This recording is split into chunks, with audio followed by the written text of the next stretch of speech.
দর্শক আসসালামু আলাইকুম। সিটি সিগন্যাল থেকে শরী ওসমান হাদির আন্তর্জাতিকভাবে জাতিসংঘের তদন্ত দাবিতে ডক্টর ইউনূসের কার্যালয়ের সামনে হাদির সমর্থকরা ইনকলাব মঞ্চ থেকে এখানে এসেছে।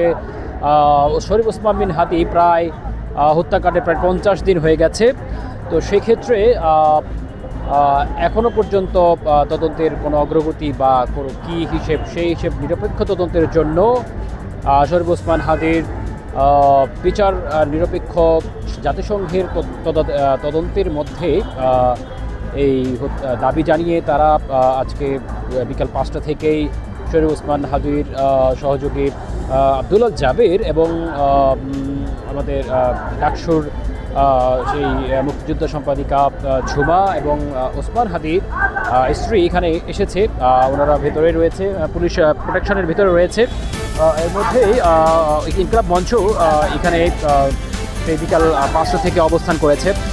এখনও পর্যন্ত ডক্টর ইউনূসের কাছ থেকে বা যমুনা থেকে এখনও পর্যন্ত কোনো প্রস্তাব বা কোনো সম্মিলিত কোনো প্রচেষ্টা আমরা দেখতে পাইনি।